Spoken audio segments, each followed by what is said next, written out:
Satu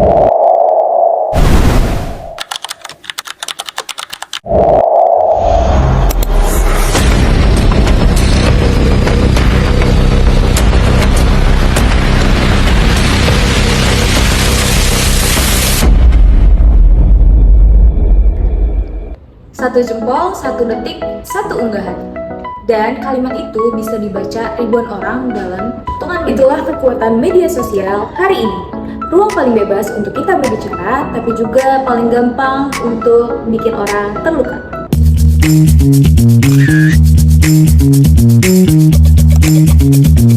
Kenapa sih masalah kebencian ini terus berulang? Akar masalahnya tuh ada di mana? Dan gimana caranya supaya kebebasan kita tidak merugikan orang lain?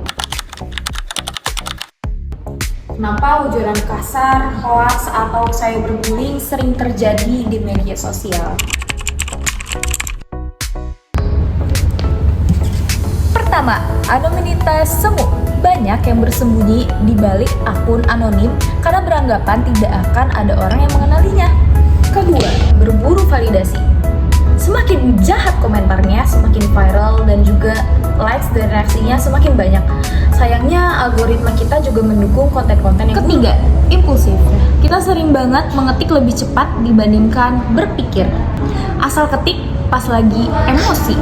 Keempat, literasi digital rendah. Sayangnya banyak orang mengira di balik HP tidak ada manusia sungguhan yang punya perasaan.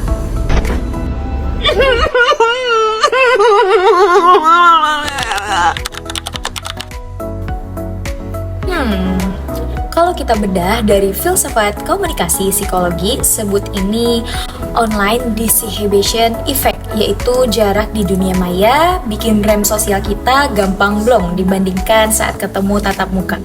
Filsuf Immanuel Kant pernah mengingatkan manusia itu harus diperlakukan sebagai tujuan, bukan sekedar alat untuk hiburan atau validasi diri kita. Sementara filsuf Habermas menekankan pentingnya ruang diskusi yang rasional.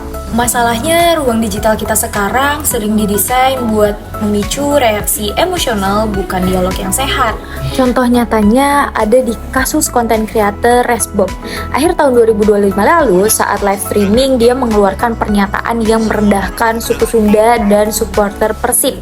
Videonya itu viral, publik marah besar dan dampaknya itu sangat nyata. Dia dikeluarkan dari kampus dan dituntut hukum pidana.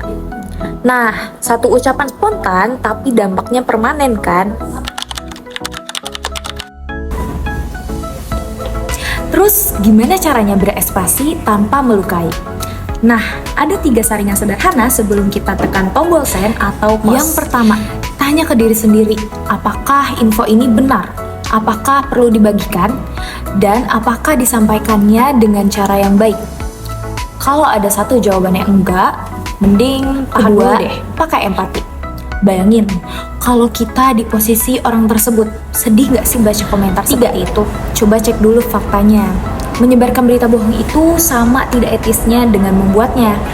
Ingat juga, hukum kita itu nyata. Undang-Undang ITE mengatur sanksi tegas buat penyebaran ujaran kebencian berbasis sara. Solusi masalah ini nggak cuma dari satu sisi. Harus ada 3 lapisan yang jalan bareng. Di level pertama, di level pribadi. Biasakan jeda 10 detik sebelum posting. Ambil napas, pikirkan ulang. Di level pendidikan, literasi digital harus diajarkan seserius kita belajar membaca dan juga menulis. Dan di level sistem, platform medsos harus makin tegas serta menegakkan hukumnya. Harus konsisten, jangan cuma nunggu viral baru diproses.